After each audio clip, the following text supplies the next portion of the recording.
सर्व विद्यार्थ्यांना माझा नमस्कार. तर आज आपण शिकणार आहोत विद्यार्थी मित्रांनो, आज आपण शिकणार आहोत past perfect continuous tense. Past perfect continuous tense म्हणजे काय? तर पूर्ण अपूर्ण भूतकाळ. पूर्ण अपूर्ण भूतकाळ यालाच चालू पूर्ण भूतकाळ सुद्धा असं म्हटलं जाते. आता पूर्ण अपूर्ण भूतकाळामध्ये नेमकं स्ट्रक्चर कसं दिलं जाते आणि ऍक्शन कशा प्रकारे मांडल्या जाते हे आपण सविस्तर या ठिकाणी बघणार आहोत. त्या अगोदर तुम्हाला स्ट्रक्चर मी सांगून देतो. स्ट्रक्चर असं आहे: subject plus had plus been plus V4 ला प्रेझेंट पार्टिसिपल, ज्या ठिकाणी येणाऱ्या क्रियापदाला ING आपण लावतो त्यालाच प्रेझेंट पार्टिसिपल किंवा V4 वर्ब 4 असं सुद्धा म्हटलं जाते. त्यानंतर प्लस ऑब्जेक्ट, या प्रकारे काय करतो आपण, ऍक्च्युअली तो पॅटर्न मांडला जातो. Subject plus verb plus not verb, had plus been plus verb plus ING plus object. लक्षात आलं? यानुसार सुद्धा तुम्ही मांडू शकता. तर ऍक्च्युअली मी वर्ब प्लस ING न मांडता काय केलं, वर्ब 4 मांडलं. किंवा असे मांडू शकतो, असे लिहू शकतो आपण प्रेझेंट पार्टिसिपल. तर तुम्हाला लक्षात घ्यायचं आहे मित्रांनो, वर्ब 4 म्हणजे येणाऱ्या क्रियापदाला आपल्याला जेरेंड फॉर्म लावायचा आहे, म्हणजेच ING लावायचा आहे. ठीक आहे. तर त्याच्यानंतर मराठीमध्ये आपण काही माहिती लिहून दिली. मराठीमध्ये माहिती अशी आहे: भूतकाळात सुरू झालेली एखादी क्रिया काही काळापासून चालू राहिली आणि ती क्रिया अजूनही चालूच होती असे जेव्हा दर्शवले जाते त्याला चालू पूर्ण भूतकाळ असे म्हणतात.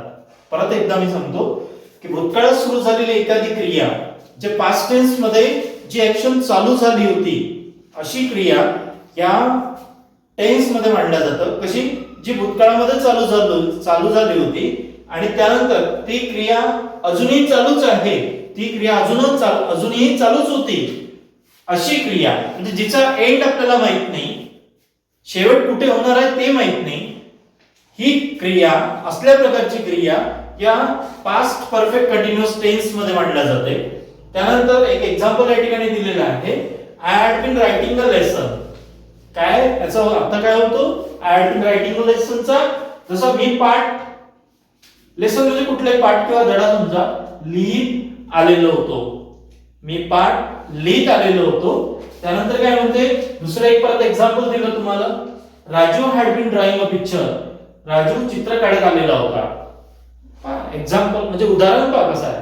Raju had been drawing a picture, Raju चित्र काढत आलेला होता. या प्रकारच्या ऍक्शन म्हणजे ज्या ऍक्च्युअली सुरुवाती भूतकाळामध्ये चालू झाल्या त्यानंतर अजूनही चालूच ती कंटिन्यू होती आणि तिचा शेवट अजूनही पर्यंत माहित नाही, या प्रकारच्या ऍक्शन क्रिया तुम्ही काय करू शकता, या पास्ट परफेक्ट कंटिन्युअस टेन्स मध्ये मांडू शकता. ऑलरेडी तुम्हाला स्ट्रक्चर सांगितलं. आता त्याचं ट्रान्सलेशन नेमकं ऍक्च्युअली कसल्या प्रकारची क्रिया आपण मांडू शकतो ते तुम्हाला सांगितली, एक्झाम्पल सुद्धा दिलं. आता एक थोडंसं तुम्हाला इंग्लिश मध्ये पण सांगून दिलं आहे की past tense an action had been continuing and that an action up to continue, it denotes like that, then we will say that it is in the past perfect continuous tense. म्हणजे असल्या प्रकारची action जी भूतकाळामध्ये चालू झाली, already मी बोललेलो आहे, या सर्व गोष्टी तुमच्या लक्षात आलंच असेल. तर ऍक्च्युअली विद्यार्थी मित्रांनो, आपल्या चॅनलवर जर नवीन असाल तर नक्कीच सबस्क्राईब करा, लाईक करा, शेअर करा आणि कमेंट्स करा.